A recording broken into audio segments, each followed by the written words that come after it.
Brilliant, brilliant.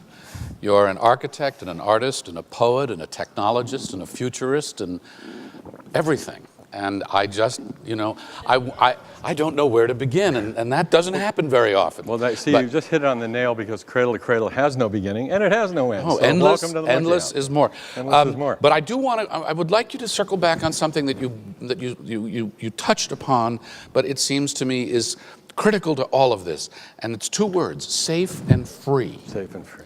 And especially with respect to the children, those children that you showed us who are now living better. And where and how critically does that fit in this sustainability urban environment that we talk about?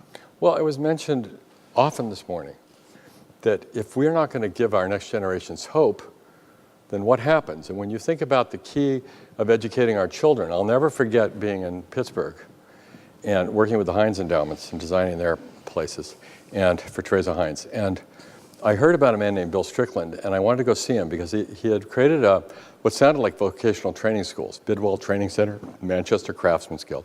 And he'd taken children coming at risk out of high school, leaving school, and brought them there, and 87% of them had gone on to college and graduated. And I wanted to know how you did this. So I got there and I found out all he did was teach arts. So if you want to be a musician, sing. If you want to write poems, do that. If you want to paint, do that. If you want to do photography, do whatever. But he said, we only do creative work at the beginning because the children, they come in and they just get to be free to show who they are. And they get the confidence that they can sit in front of somebody and sing a song. And they get that, and they're authentically registered as a person with values and value, you see? And he said, that's really key to these kids. And then he said the zinger to me. He said, we never do vocational training. Here's how you do this repetitive action. He said, we just let them be creative, because at a certain point they go, I could be a doctor. He said, remember, these children who come to us are already spiritually dead. You have to want to be on the planet first before you want to learn algebra. So I think that's what we're here to do. We want to let all the children in the world know we're here to celebrate that they're here.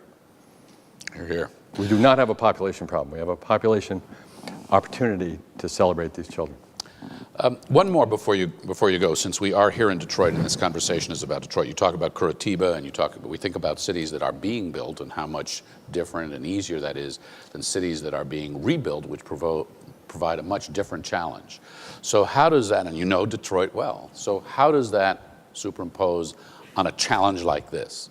The reinventing, the retrofitting, or is it not really retrofitting? It's prospectively growing. Yeah, it's growth. Yeah, it's regrowth. Well, I mean, one of the things about this work is it puts the back into resources. Think about it. So if we're going to talk about rebirth of a city, or we call them the cradles of civilization, so let's try again.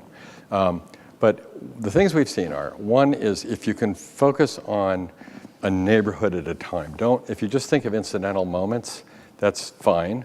But if you could start thinking about, like we heard, when you set up the light rail, I guess we were talking about this last night, and when you set up a light rail and all of a sudden the residential stuff starts to get alive again, those kinds of things. So if you can get the flow going and you can get the blood back into this organism and moving around, I think at the scale of these family units that 150 is a good number. And we have some great urbanists here. Doug Kelbaugh is here, I think.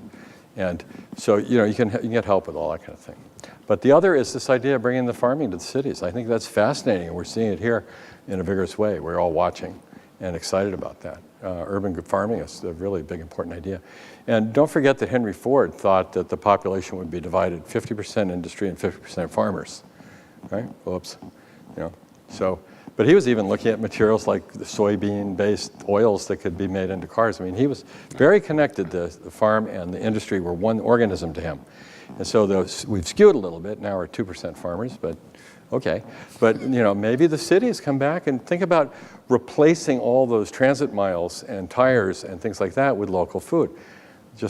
We would exchange fuels and transit for jobs. Oh, that's an interesting idea. See, we've been measuring efficiency by how few jobs we need. And less is more. Yeah, so more is more. Well, thank you very much. Endlessly.